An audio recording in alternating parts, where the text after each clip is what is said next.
రాష్ట్ర ముఖ్యమంత్రి రేవంత్ రెడ్డి గారు అదే విధంగా నూతనంగా పిసిసి అధ్యక్షుడు అది కూడా బడుగు బలహీన వర్గాలకు నాయకత్వం వహిస్తున్నటువంటి కొత్తగా పిసిసి అధ్యక్షుడు మహేష్ కుమార్ గౌడ్ గారు, దీపా మున్షి గారు, ఏఐసిసి సెక్రటరీసు, మిత్రులారా, సోదరులారా, సోదరిమణులారా, ఈనాడు మహేష్ కుమార్ గౌడ్కు గురుతరమైన బాధ్యత ఇచ్చారు హైకమాండ్. సోనియా గాంధీ, రాహుల్ గాంధీ గారు, అదేవిధంగా వేణుగోపాల్ గారు ఇచ్చారు. నేను ఆయన ఇవాళ స్పీచ్ నేను చదివిన చాలా బాగున్నది. అందరికీ అవకాశం ఇస్తాం. గతంలో కార్యకర్తలు ఏ విధంగా పనిచేసిండ్రు అనేది కూడా అందులో చెప్పారు. వారందరికీ కూడా సమానంగా కొత్త వాళ్ళను పాత వాళ్ళను కలపడానికి ప్రయత్నం చేయాలని మహేష్ కుమార్ గౌడ్ కోరుతున్నా.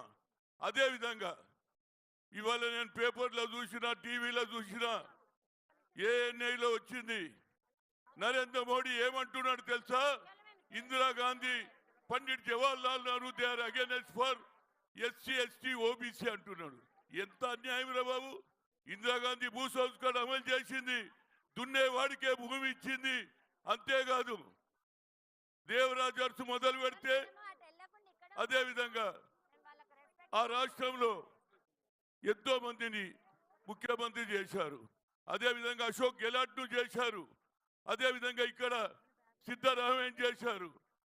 ఏ విధంగా మాట్లాడతావురా బాబు నువ్వు? రాహుల్ గాంధీ కన్యాకుమారి నుంచి కశ్మీర్ కు నడిచిన తర్వాత బడుగు బలహీన వర్గాల గురించి ఆలోచన చేశాడు. రైతుల గురించి, నిరుద్యోగుల గురించి, అట్టడుగునున్న ప్రజానీకం గురించి మాట్లాడిండు. We come to the power, will conduct caste wise census అని చెప్పడం జరిగింది. అంతటితో కాదు, 50% సీలింగ్ కూడా ఎత్తేస్తా అన్నాడు. జితినా హిస్సేదారి ఉత్తి భాగీదారి అన్నాడు. కనుక మహేష్ కుమార్ గౌడ్, నీ పైన చాలా బాధ్యత ఉన్నది. తప్పనిసరిగా రేవంత్ రెడ్డికి నీ ఆశీర్వాదం ఉన్నది. అదేవిధంగా సోనియా గాంధీ ఉన్నది. గతంలో ఎంతో మందిని, అశోక్ గెలాట్ ను కూడా ముఖ్యమంత్రి చేశారు, సిద్ధరామయ్య చేశారు. మీ హిస్టరీ ఏందో చెప్పురా బాబు. ఇంత అబద్ధం చెప్తాడు. ఈ అబద్ధాలు చెప్పే ప్రధానమంత్రి నేను చూడలే. నేను 3 సార్లు కలిసిన అయితే ఓబీసీ ఎంపీస్ కన్వీనర్ గా అడిగిన 84 మంది అడిగినాము. Please conduct caste wise census and you make it a separate ministry according to our population. 54% ఉన్నామన్నా, అది కూడా చేయలే. ఇక ఇప్పుడు కొత్త నాటకం చేస్తుండే. ఎప్పుడైతే రాహుల్ గాంధీ గారు కన్యాకుమారి నుంచి కశ్మీర్ పోయిన తర్వాత బడుగు బలహీన వర్గాలకు న్యాయం చేయాలని ఆలోచన ఇందిరాగాంధీ కుటుంబంలోనే ఉన్నదిరా బాబు. ఈ లెక్క పండిట్ జవహర్లాల్ కూడా పక్కకు పెట్టేసి ఇవాళ ఏది అమిత్ షా వస్తాడట 17 నాడు. ఏం చెప్తావురా బాబు? ఆనాడు బీజేపీ పుట్టనేలే. అది ఆర్ఎస్ఎస్ ఉన్నదో లేదో నాకు తెలియదు.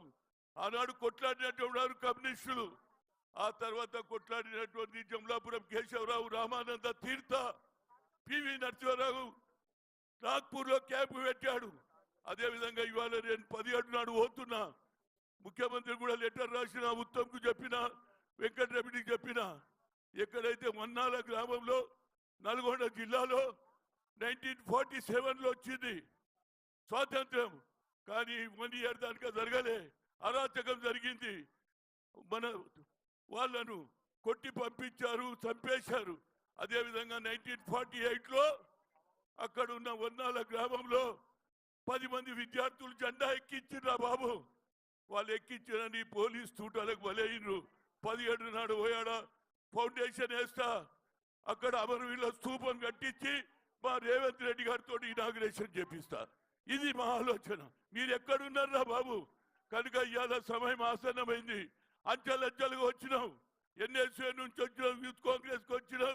ఇవాళ నువ్వు పిసిసి ప్రెసిడెంట్. అదేవిధంగా కింది స్థాయిగా ఏ కార్యకర్త 30 ఏళ్ల నుంచి పనిచేస్తున్నాడో వాళ్ళకు సరి అయిన స్థానం ఇవ్వాలి. ఇవాళ కొత్త వాళ్ళకు మేము వ్యతిరేకం కాదు, కానీ పాత వాళ్ళకు కూడా న్యాయం జరగాలి. ఇద్దరిని కలపాలి. ప్రతి జిల్లాలో తగాదాలు ఉన్నాయి. అది నీ పైన గురుతరమైన బాధ్యత ఉంది. మంత్రులు కూడా దయచేసి తప్పనిసరిగా కార్యకర్తలు వస్తే, ఇవాళ ప్రభుత్వం వచ్చిన అందరూ ఆశలు ఉన్నారు. లోకల్ గా ఇబ్బందులు పడుతున్నారు. వారికి ఏదైనా న్యాయమైన కోరిక ఉంటే వారు చేయాలి. ఇవాళ ఏది వచ్చినా పిసిసి ఆఫీసులో నీకు రిప్రజెంటేషన్ చేస్తాం. ముఖ్యమంత్రి గారు బిజీ ఉంటారు కాబట్టి తప్పనిసరిగా వారికి న్యాయం చేయడానికి మీరు ప్రయత్నం చేయాలి. ఎందుకంటే ఇక్కడ బీజేపీ అదేవిధంగా ఆర్ఎస్ఎస్ వాళ్ళు అనవసరంగా తగాదాలు పెట్టేయాలని చూస్తున్నారు. తప్పనిసరిగా అటు బీజేపీ ఇటు బీఆర్ఎస్తో ఫైట్ చేసే కార్యకర్తలు జైళ్ళ పాలైనరు. ముఖ్యమంత్రి గారు ఇప్పటి వరకు నా మీద కేసులున్నాయి, కార్యకర్తల మీద కేసులున్నాయి, కానీ ఇప్పటిదాకా విత్డ్రా చేస్తలేరు. విత్డ్రా చేస్తే కార్యకర్తల మనోభావాలు వేరు. అదే మన ప్రభుత్వం వచ్చి కూడా ఇంకా తిరుగుతూనే ఉన్నా.